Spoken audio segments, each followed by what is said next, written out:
Hello,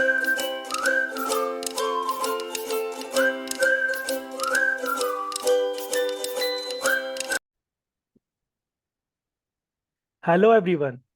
It brings me immense joy to present Rashmi from Texas, USA. She has achieved an incredible feat by successfully navigating through 5 interviews with companies like Cognizant, IBM, Charles Schwab, Mercedes-Benz, and Bank of America. So we are now present you with a part 2 of the series which featuring Rashmi. The link to part 1 can be found in the description, which can you can watch it later. And part 3 coming soon. So to ensure you don't miss any upcoming discussions, make sure to subscribe to our channel. And if you find value in our content, we kindly encourage you to show your support by liking this video and share your insight in the comment section below. For those interested in going the extra mile, we offer a premium membership that serve as a gesture of appreciation and grant access to exclusive content tailored specifically for our members and to our WhatsApp community. So without any more delay, let's extend a warm welcome to Rashmi. Rashmi, thank you for giving your time today. Thank you so much, Sunand, and extremely grateful to be a part of CareersTalk. And this is one of the best platforms. I think every Scrum Master, product owner, business analyst, all the possible pool of knowledge is available on this YouTube channel. And the subscription 100% is going to be valuable to everyone. So I think it is something that I have learned and grown in my journey until now. So I would recommend everybody to be a part of this channel and learn as much as possible, because such kind of free knowledge that Sunand, and I call him sir out of respect, and Sunand sir usually gives out to everyone, is commendable. So extremely grateful to you, Sunand sir. Thank you. Thank you for everything. I hope it's not a paid promotion. Okay. Thank you, No, Rashmi. no, not at all. Thank you for your kind gesture. Thank you. Okay, so if you allow, shall we start with our Q&A? Absolutely, sir. Okay, so all these questions, friends, we have gathered from the past interviews which she has already given. So the very first question is, what's the most exciting thing about being a Scrum Master for you right now? So, my background initially, when I did my bachelor's in IT, and why I'm specifying this to into my answer is because I did my bachelor's in computer engineering. But after that, when I did my bachelor's, I switched my career and I became a pilot. So I was working as a first officer in Jet Airways, and when I came back to IT, my first thing was to make sure that I go into coding. But then when I saw that there is a beautiful opportunity into the market in agile world, and we should be able to explore that and use my communication skills there, I tried to explore as a scrum master. I started my journey there, and then when I started working as a scrum master, it was the most exciting thing for me. The opportunity that you get to facilitate, to empower people, your team members, to make sure that they can deliver high quality products efficiently, is something that is very self-soothing. It's self-satisfying to you at the end of the day. Apart from that, it's very rewarding to see team members. They collaborate, they solve problems, they come back to you with impediments, blockers. You are able to solve those impediments through various numerous processes.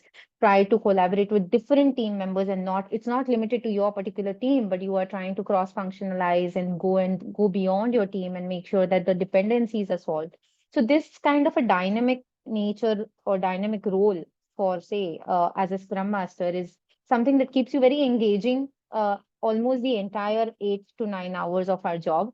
It makes you to adapt different kinds of roles that are being played into the project, into the team, and it helps you foster a different kind of culture of continuous improvement. So it's very rewarding for me, and I love my job completely. So I think I'm blessed to have this position. So thank you. And especially learning from you, Sunal sir. So thank you so much. Okay, great. Okay, so let's move on. So how do you explain Scrum to someone who never heard it before? Maybe your family member, or let's say your some kid, or let's say someone who is very old in the age. Mhm. So very true. This question was asked to me by one of a senior project managers when they were interviewing me. And that time, the only person I thought about was my daughter. She's a 4-year-old kid, and she sees me, seeing me work on a computer and talk to people and be in meetings almost the whole day. And she's like, "What are you trying to do? What is your job, mom?" And I explained her that it's like a teamwork. It's like a sport. Suppose I'm in a rugby team, or I am in a soccer team, and every day we meet. We imagine that particular 11 people or 12 people combined into that team, and we are meeting every single day because we have a specific goal. Now, this goal in Scrum Agile, or as a Scrum Master in Scrum, is usually specified for certain weeks. So to reach the final goal, we have divided into certain specific number of days. It can be a couple of weeks, it can be 2 weeks, it can be 3 weeks. There are times when some people, some teams, some companies have 1 week also, which is not feasible, but then 2 weeks and 3 weeks. And then that way, when we all meet up together every single day, try to see what is our progress, what we have done in the done yesterday to progress towards the goal, what we have done, what are we going to do today, and how we are going to achieve. And if there are any blockers that we are going to face, or any problems that we are facing today to achieve that particular goal. So this kind of behavior of Scrum, or this kind of implementation to achieve a specific goal, helps us to drive faster towards our goal, to achieve our goal. And it also helps us to deliver better. So it's all about teamwork, it's all about communication, it's all about being agile. And another other thing is that collaboration and knowing each other increases a lot. So that really helps with being together as a team. So that's Scrum for me when we are explaining to a Great. person who is not into IT. Yeah, yeah. Thank you. Okay, so now let's talk about the team. So let's assume that one of your team member is fall behind the task for a given sprint, right? So how Mhm. do you work with that team member?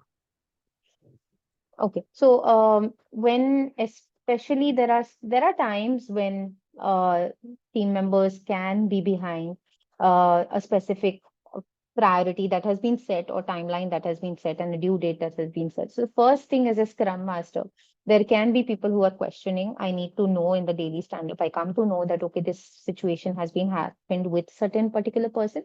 So the first thing I do is not call out in that particular time. I will be like, okay, this is the thing that's happening. Okay, we'll connect back later.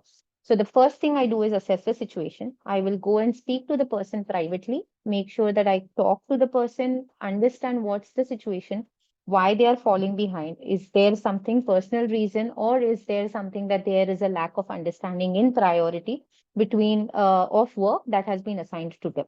So trying to be empathetic towards the person is my first step always. Second is offer support. If there is something that the person is really facing, and if the person is not able to catch up with what the due date was given to them, then offer support. Ask them that, okay, can we help some other team member who's already having some bandwidth? Can that person come up and help you? Let's try to see how we can solve this problem and meet our due date. And even if the due date is gone past by, can we speed up the process and try to see if, without having a spillover, how can we remove these impediments? Third is to reevaluate the priorities. So reevaluate the priorities in the sense that if the team member is not having clear understanding of what that person was supposed to do first and what the person was supposed to do second in line, then try to get with the PO and the developer or the QE, and then try to solve that problem with them. So make sure that they have clear understanding of what the priority is for our stakeholders and for our delivery or release. Fourth is make sure to have transparency between everybody. So if when I'm connecting to that particular team member, I'm going to encourage that team member to communicate openly about any issues they're having with any other team members which are causing as blockers or any challenges that they're facing. So that will help them to have that confidence in me that they're okay sharing something easily, and then I can take it up to another team members if that is another blocker. Fifth, I would try to encourage continuous improvement, doing small tasks daily instead of trying to finish that particular task right before the due date. So if we have a 2 week sprint and the due date is on the end of the first week or the beginning of the second week of the sprint, I would encourage them to do every day, single day, as we are doing a daily stand up. And if they are facing any procrastination or any issues in their daily life, they could use my help and ask me to let them know that, okay, these are the problems I'm facing. Can you please encourage me a little bit more and make sure that I am sticking to my deadlines? I would help them in that, asking them at the end of the day also, before the daily stand up on the next day, that, okay, this was what you wanted to do today. Were you able to achieve this today? And then tomorrow we can move to the next task. So that would be another thing that I would help them. Sixth, I feel adaptation. If the person is easily to adapt to Scrum or no. So there are times when people are in the waterfall mode and they are not able to adapt to Scrum and Agile. So is that the problem? Is something that I would also ask. I should have been asking this initially also, but this was one of the things that I thought that, okay, we should be doing. And seventh, I think retrospective. During the retrospective sprint retrospective, if any team members call out, if they are being blocked because of one particular person not finishing their work on due date, then that would be something that I would do. Thank you. Great, Rashmi, for that elaborated answer. Absolutely great. Thank Okay. So the next one is with respect to sprint planning. So let's assume that one of your team member express that they don't find the sprint planning very productive, or it's like a kind of waste of time. you. So what do you do in this kind of scenario? So this has been a situation that I have faced multiple times in my career until now in the past 8 to 10 years. And the team members usually coming from waterfall to agile, from transitioning, especially the team members or the team that is transitioning from waterfall to agile faces these kinds of issues. And there are other teams also who are already accustomed to agile framework and to in the entire mode of the organization. Still, there are times when they feel that why such a lengthy sprint planning? Why there is a 2 hour or 3 hour sprint planning? So during this time, the first thing that I feel is I try to talk to the person one on one. This is something that I religiously follow. That speaking to anybody one on one is something that really helps us to connect to that person. I listen actively without making any judgments, without passing any feedbacks or comments, that okay, why the person really feels this and why, what is his or her point of view behind this thought process. Second, I do is explain the purpose of why we are doing this. What is the importance of having sprint planning for a particular sprint that we are trying to have our goal as? So if there is a particular goal that, okay, we are going to be releasing certain kind of certain work, suppose a team is creating an application and we are having that deadline, say end of the year, and we are trying to achieve that goal, and we are making sprint plannings for small sprints, 2 week sprints or 3 week sprints, then trying to explain the purpose and the goal of sprint planning or religious sprint planning is something that I will emphasize on. So emphasizing that sprint planning is a very crucial part of agile methodology, and everyone should be on the same page to understand how it works and to commit to that particular sprint goal, because every sprint planning will end with a sprint goal, and that to achieve that we are doing this particular sprint planning is what I will be explaining. Another thing that I will be explaining the benefits of doing sprint planning. One is the benefits is improved communication, making sure we are aligned, each and every person is aligned with team goals. If not, then we can at during the sprint planning itself, we can tell each other that, okay, these are what I think my thought processes are. Can we try to implement these also in the goal? Or if we don't like someone else's, then we can give that feedback at the same time too. Other than that, there are, even if we do backlog refinements in the past and we have not been able to complete certain stories and we are not able to achieve that refinement, there are times in sprint plannings that we can ask for clarity from the product owner about certain stories and make sure that we can get that information completely, and then we can assign the story points. So other than that, the capacity, I need to explain that, okay, if you are going on a holiday and the team needs to know that, okay, we are going to be having these kinds of absence or delays from this particular team member, and then we can try to have a backup solution for that particular team member who can help us to complete their work also. So these are certain things that I would be explaining. Wonderful. Yeah. Thank you, Rashmi. Thanks. Okay. So let's move on. What is your favorite Scrum event and why? Okay, so I think this answer is going to be a little bit diplomatic, even if a person has a particular Scrum event as a favorite or something. But for very genuinely, I don't have a favorite, as you say, per se, a Scrum event. But every Scrum event specifically has a purpose. And to serve that purpose, we have to like every particular Scrum event. But uh, to suffice with the answer, usually I have noticed around everyone loves sprint reviews and sprint retrospectives a lot, especially my team members. They love retros, they love sprint reviews because we have achieved something throughout the sprint. And then that opportunity during the review to showcase your work, to get some positive or constructive feedback from the stakeholders from the business, and then work accordingly. That interactive event really helps to motivate the team. So that sprint review and the sprint retrospective, I think most of the team members do like. But retrospective, why? Because you have a icebreaker, you have some fun within the team, you have some happy hours. And apart from that, you try to inculcate positive and constructive feedback from the team members within. So that is a one step improvement every sprint. So that is what I would feel. Okay. Thank you, Rashmi.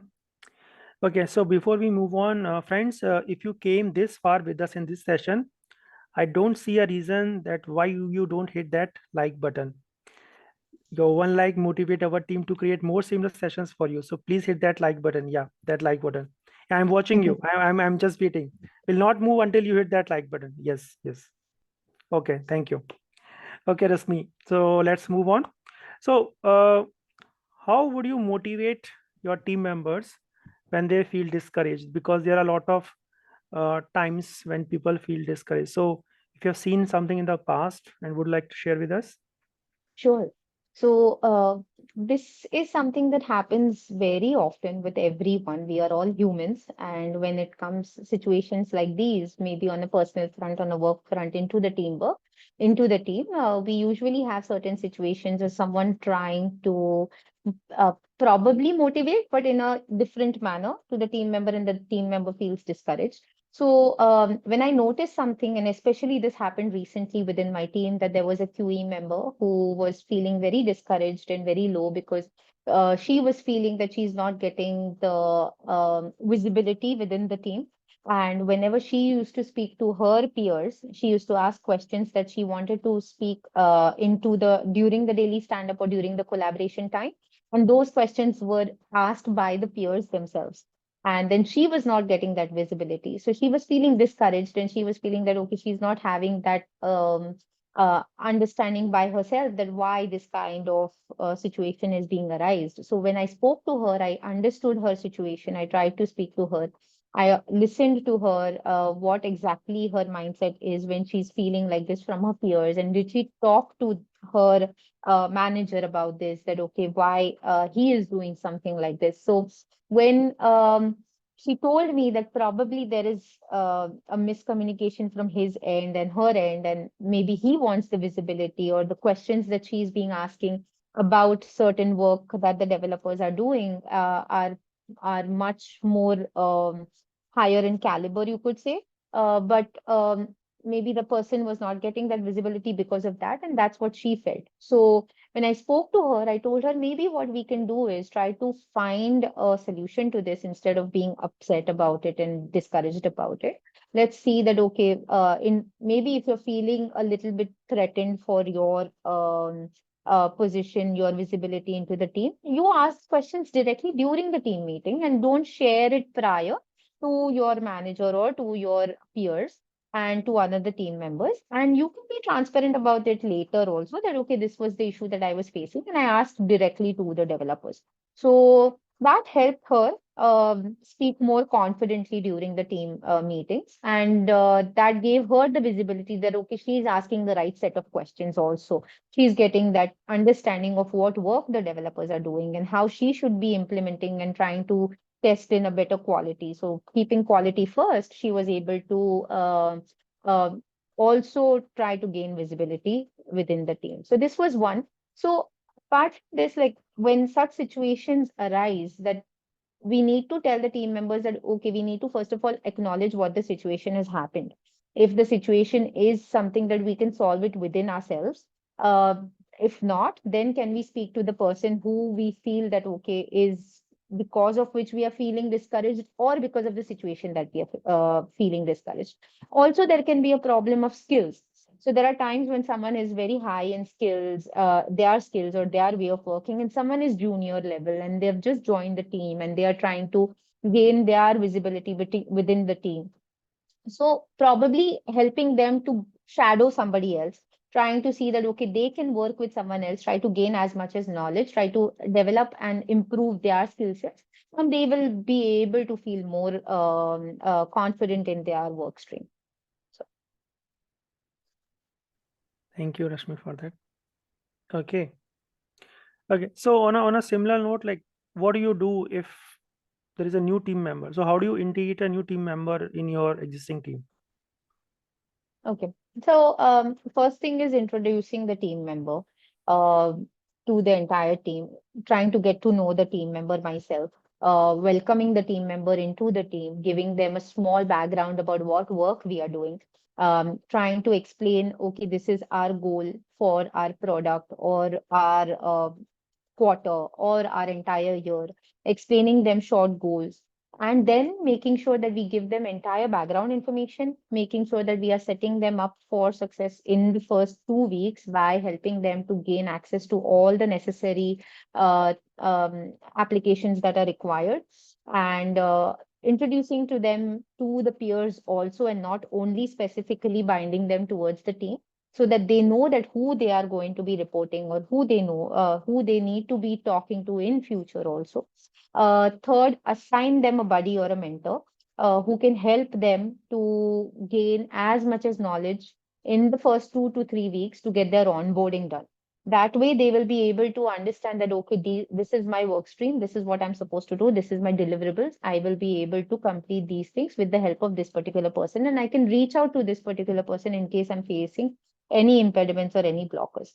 Fourth, I feel explaining roles and responsibilities. Once a team member comes into our team, I also make sure that that particular week or the second week when the team member joins, I have a small RACI matrix, RACI workshop between the developers or the testers, whoever is coming in. And as per that role, explaining their roles and responsibilities, having clear defined roles for them, and responsibilities will help them to contribute towards the team goals. Apart from that, if there are any trainings or educations that they need to do, any certifications that they need to do in the given particular time frame, if that is supposed to be done, and asking their manager if they need to do anything, that I will help them. And making sure I regularly check in for the first 2 weeks if they need anything, if there are any blockers they're facing, making sure all access has been uh, provided to the team member, helping out to making sure that if they need anything from the help desk, or if I can do something on my personal front to make sure that they are feeling better, adding them to the cadence for the entire sprint, encouraging them to participate in every single Scrum event, making sure that they understand Scrum and Agile, and whether they have complete knowledge of Scrum and Agile. So if that is not there, then having a separate coaching session, maybe for 30 minutes or 15 minutes every day, to make sure they're accustomed to Scrum, Agile, and how the team works, the team norms, explaining the team norms, and trying to make sure that that is something that they are comfortable with. It asking them for feedback if they want something they want to inculcate from what they have learned in the past organization, and they want to see that, okay, this can be an improvement point for them in the long run, so that feedback and then adapt to that too. Thanks, Rashmi, for that elaborated answer. Okay, so let's move on. And I think this question is mostly asked. The question is describe the biggest challenge which you have faced as a Scrum Master. And more importantly, what did you learn from it? So that's the follow-up question, Rashmi. Okay, so the first thing that When I joined in as a Scrum Master, when I started my career, I think, and many Scrum Masters can relate to this, is that we face a lot of resistance to change from a lot of team members. So this is a very common challenge that most of us face, and the team members or the stakeholders usually transitioning to Scrum to Agile from waterfall mode. And having clear communications, having change management is very different from what we expect. So trying to coach them, trying to help them understand that is something that we have to do. And it is not a one-time process. That resistance to change or the change management process needs to be done on a very regular basis in the first 1 or 2 months. And it's not a small time frame that I usually use to inculcate that, okay, one meeting, one coaching session or two coaching sessions are done and we are fine.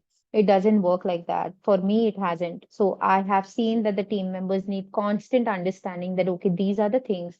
There are times when they keep asking the same questions again and again because they have not understood that, and then explaining them again in a better manner, giving them different examples, trying to help them with communicate with other teams also gives them that openness or that visibility that, okay, this can work in this manner also. So trying to help them to change, because um, it's not easy for someone to have a rhythm for so many years and then move into something new immediately. So yes, resistance to change was something that I faced a lot.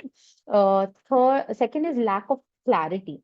Um, Having that Scrum agile clarity or priority clarity or unset unclear goals for the project also was something that used to be a very big blocker in team members, and they used to feel that, okay, someone because of lack of communication, this lack of clarity used to come in picture.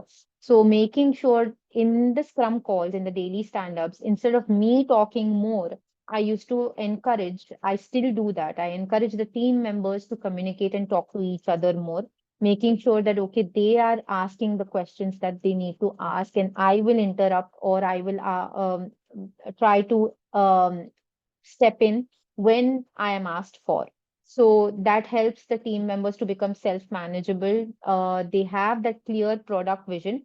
And when they have that, that communication will help them to have that clear product vision. Apart from that, um, team conflicts is something that I have seen a lot. There have been times when the developers and QE don't consider themselves as one Scrum team or one Agile team.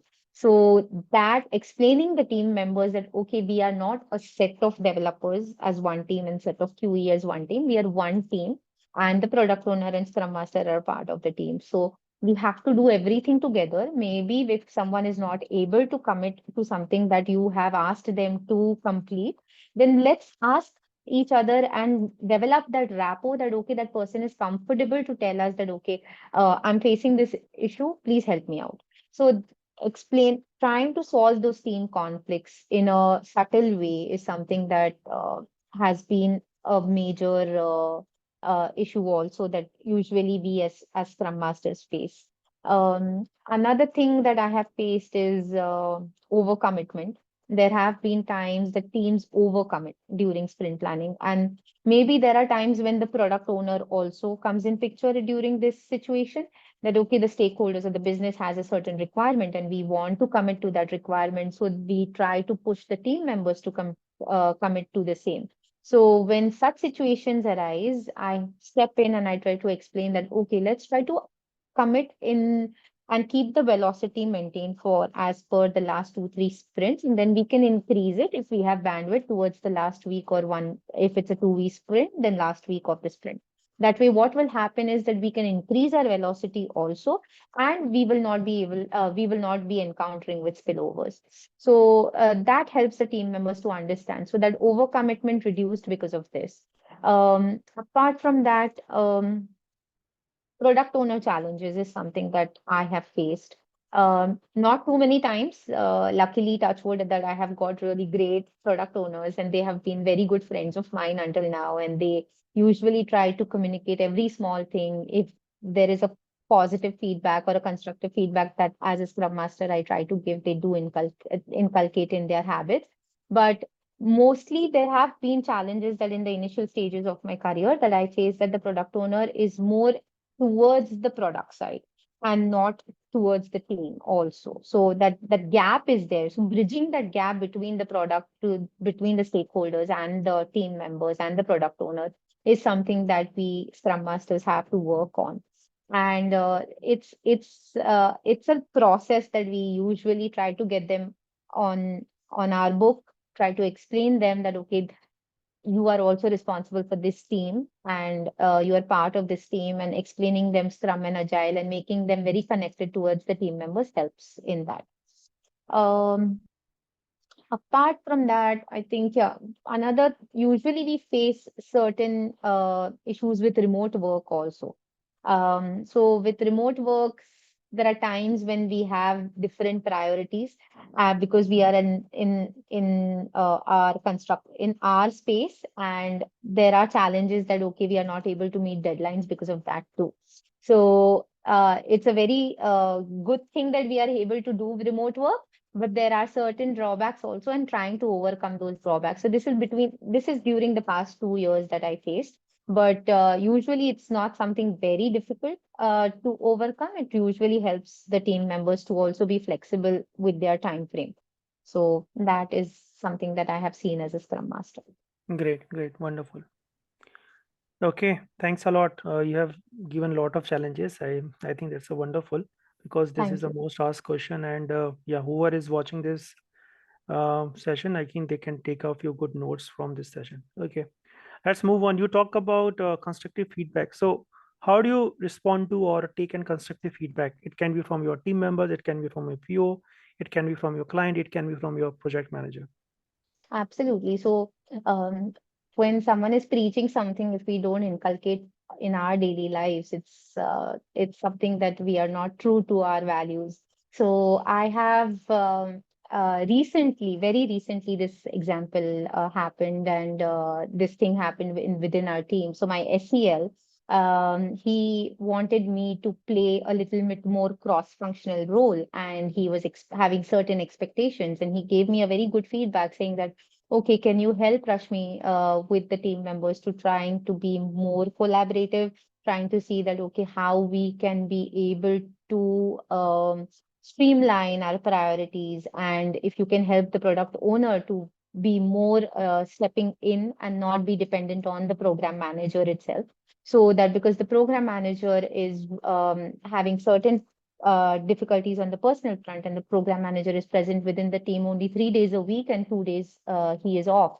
So our product owner comes in charge, and the product owner is trying to get his foot into the team. So when he gave me that feedback, my SEL, I said that yes, absolutely sure. Maybe I will try to even help with the technical part, trying to understand the product more. And when the technical aspect comes, it's a little bit of challenge for Scrum Masters, but yes, nothing is impossible. So when we understand the product more, we will be able to give in more than 100% of our abilities to help the team manage and uh, probably move and deliver towards the set goal. So that really helps. So making sure that being open-minded is something very important. We should take every feedback as constructive, and not that someone is calling me out and why they think that I'm not doing a good job, or I'm not doing something that is my expectations or my roles and responsibilities. So as a Scrum Master, there are certain set roles and responsibilities for us, but that doesn't mean that we cannot go beyond those. So if we are expecting and trying to help preach agile as cross functionality, we should be able to do that ourselves also. Trying to learn something new and make sure that the team members are being helped in every possible way is something that is my job. So I would happily do that.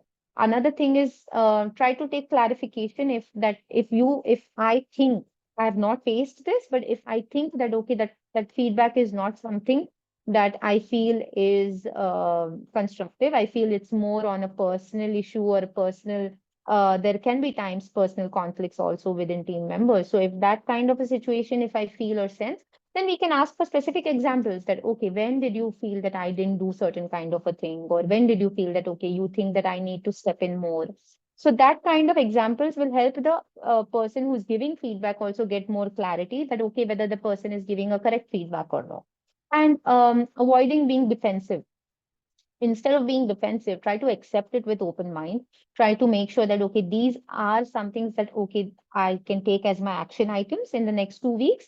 Try to improvise on those and try to give back the feedback to the person who gave us the feedback and ask them that, okay, was I being able to overcome these obstacles that you think that I was facing and I was having these as a challenge. And obviously, the last thing that I would do is express gratitude and for the feedback. It's not everyone who has the courage to come to us and give us a particular feedback or to tell us that, okay, you need improvement on this particular place. So always have that gratitude attitude and make sure that we thank everyone that was telling us that, okay, you need to improve. When we say that, it was the first step towards improving ourselves. So that would really help.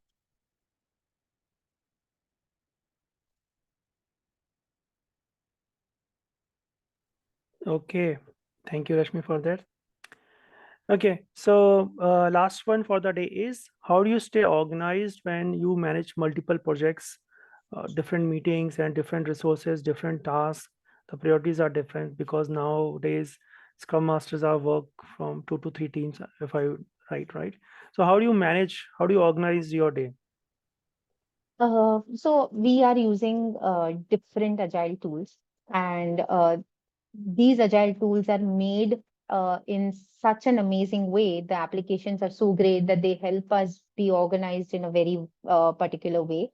We are able to separate teams, be it Jira, be it Trello, be it any other applications that we are using, and these they help us to make sure that we segregate teams properly. We are able to do the in a stabilized manner, work with the team. Another thing is prioritizing the tasks. I usually have on my work laptop a Google Keep in my personal space. So I make sure the tasks for each team member are assigned that, okay, these are the days that I need to, today I need to do this for this team, today I need to do this for the second team, and for if I have a third team.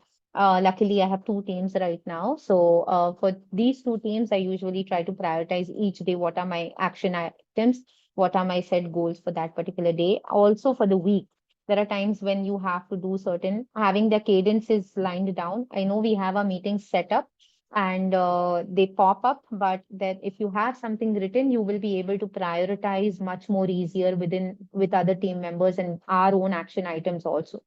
And establishing set clear goals, objectives for each project, each team is something that I do, making sure that my priorities are set as per the priorities set by the team. So if one team has a high priority, I try to deprioritize the work that is for the other team and try to communicate the same with the other team that, okay, this team members or this team has certain set priorities or a release or a production date this week, and I will be concentrating a little bit more.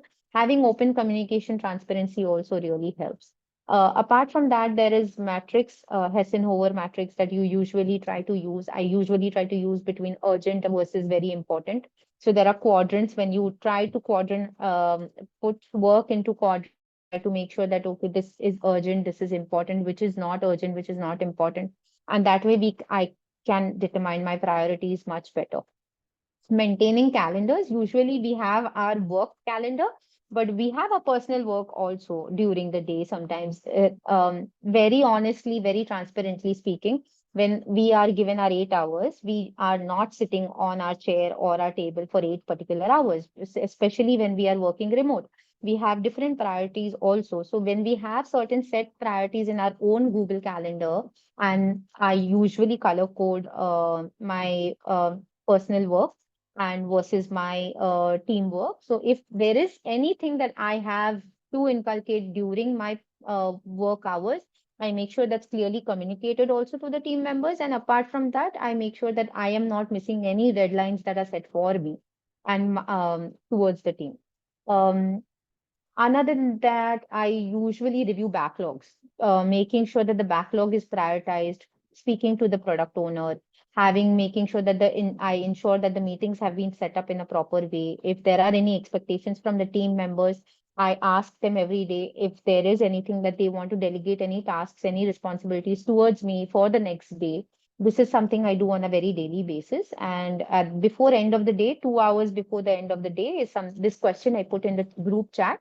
And that way I have a clear set that, okay, these are my tasks for tomorrow. So I don't miss anything on my end. And the team also knows that, okay, I am present during every obstacle or everything that they are trying to do on their end also.